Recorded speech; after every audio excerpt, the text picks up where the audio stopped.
Saya lebih berpikir bagaimana ini ya, saya bisa aktif nggak dengan siswa gitu. Dengan metode daring ini, pertama kita dituntut IT kita harus lebih bisa dibandingkan waktu tatap muka ya. Mau tidak mau saya harus belajar. Yang tadinya saya untuk belajar IT lebih itu agak kurang semangat, tapi mau tidak mau dengan adanya daring yang menuntut seperti itu, Google Classroom dan Zoom, mau tidak mau saya harus belajar. Dan alhamdulillah bisa sih. Kita mengikuti anjuran dari Dinas Pendidikan dan juga ada sebelumnya pelatihan-pelatihan dari sekolahmu. Ya, kemudian dengan disampaikannya mengenai materi blended. Nah, kemudian mengenai aplikasi online ya. Nah, baru kita ikuti dengan perkembangan dari dinas, jadi kita combine. Memang di SMA Gandhi khususnya yayasan memberikan aplikasinya lewat aplikasi Microsoft Teams. Ya, berbeda memang dengan yang lain. Anak-anak lebih canggih, lebih keren dengan background. Kalau guru kan biasa aja. Dan itu juga buat pembelajaran kita, oh ternyata keren juga, misalnya background dari kelas itu biar kita ada suasananya di kelas. Semua anggota di sekolah ini harus bisa menggunakan teknologi baru karena nggak bisa tatap muka. Awal-awal memang rada menyulitkan, tapi lama-lama saya pikir karena saya seneng komputer, seneng lagu-lagu, kebetulan hobi saya nyanyi. Akhirnya mau nggak mau kita kan harus berpikir nanya ke sana kemari kepada guru-guru yang lebih muda. Insya Allah sih setelah itu malah lebih nyaman. Kalau dari Kementerian Agama itu menggunakan e-learning gitu. Jadi kita memanfaatkan fasilitas yang sudah diberikan oleh pihak kementerian ya. Kalau kelas rendah itu otomatis anak itu masih bergantung kepada orang tua. Jadi otomatis kalau dilihat dari nilainya bagus semua.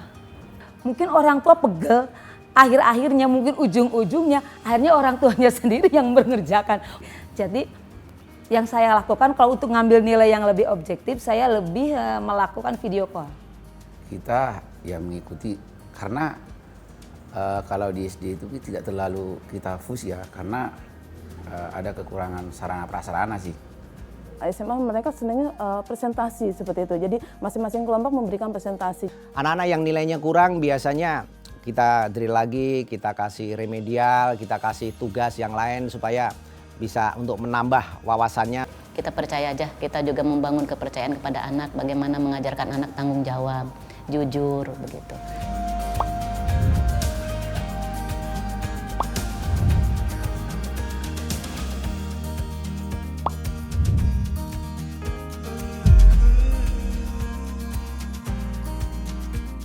Pada pertemuan pertama PTMT ini, kita memang sudah dipesankan oleh dinas tidak boleh memberikan materi pelajaran.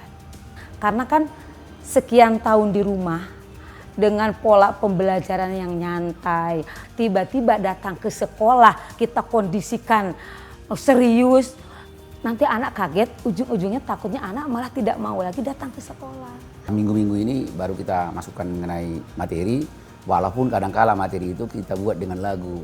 Nah, saya berusaha untuk mencari, lewat digital. Itu jadi pembelajaran dari situ juga saya berikan kepada murid-murid. Konsep saya harus cinta Indonesia, gimana caranya?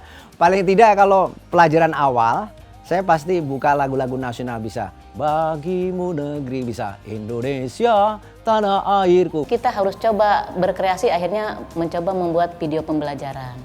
Guru mempunyai inovasi lah, mempunyai kreativitas untuk meramu bagaimana agar materi ini bisa tersampaikan ke anak. Jadi kita mengambil materi-materi yang esensial gitu ya.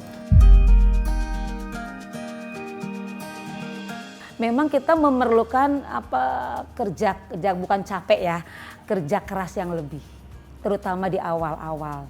Supaya untuk sempurna itu nggak langsung. Jadi justru kita tahunya setelah kita laksanakan, kita tahu kekurangan kita dan yang kurang tepat itu yang mana setelah kita laksanakan. Gitu. Jadi pokoknya sehabis PTN langsung kita evaluasi. Jadi di awal-awal itu kita ambil data dari orang tua dengan Google Form ya. Nah kira-kira perangkat apa yang di rumah dan bagaimana keadaan orang tua, apakah setuju dan bagaimana langkah-langkah nanti dalam pembelajaran online itu. Karena ada satu keluarga itu hanya satu HP, 3 anak di sekolah ini. Kendalanya paling juga di tayangan ya, istilahnya kadang-kadang kita bergeser juga suara kita jadi melemah. Miss nggak kedengaran, ya sebentar ya Miss Ima urus dulu yang di kelas dulu terlebih dahulu, walaupun hanya 5 orang juga butuh sentuhan, istilahnya butuh dihampiri. Keyboardnya lah yang bermasalah atau tayangannya yang ke anak-anak yang di online, jadi tidak semuanya kebagian. Jadi saya antisipasi yang pertama adalah memberikan dulu untuk pembelajaran yang di rumah, istilahnya kalau yang di sekolah bisa kita langsung saja. Sebagai beban saya sebagai guru PKN, bagaimana dengan offline seperti ini tapi anak-anak tetap cinta tanah air? Ketika datang pertama kali masuk ke room itu ya, masuk ke Zoom, anak-anak itu agak sering telat. Komunikasi dengan siswanya itu kurang begitu lancar. Kemudian dalam menyampaikan materi juga karena keterbatasan situasi ya.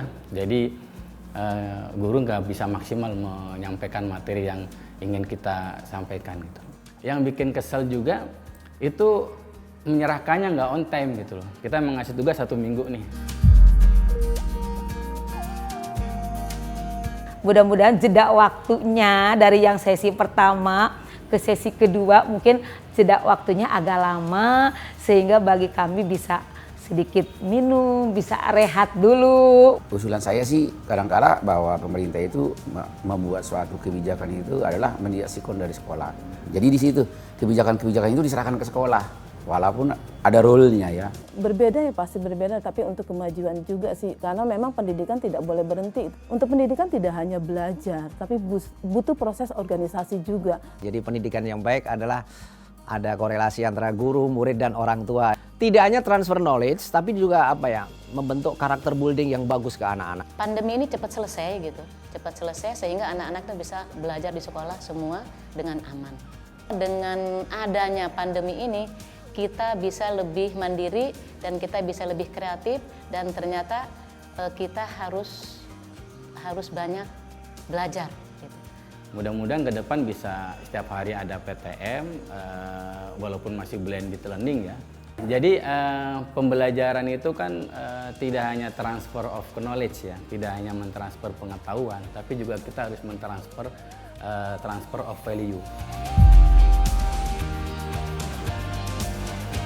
Ya kepinginnya normal. Maunya kami sih kembali seperti biasa, pembelajaran tanpa prokes, maunya kami. Saran saya sih lebih baik memang dibuka semua ya, mudah-mudahan juga aman ke depannya dan tidak ada lagi istilahnya COVID ya. Kalaupun nanti offline PTM bisa ya, yang kemarin teknologi bisa dipakai, why not? Ya kembali seperti normal seperti biasa.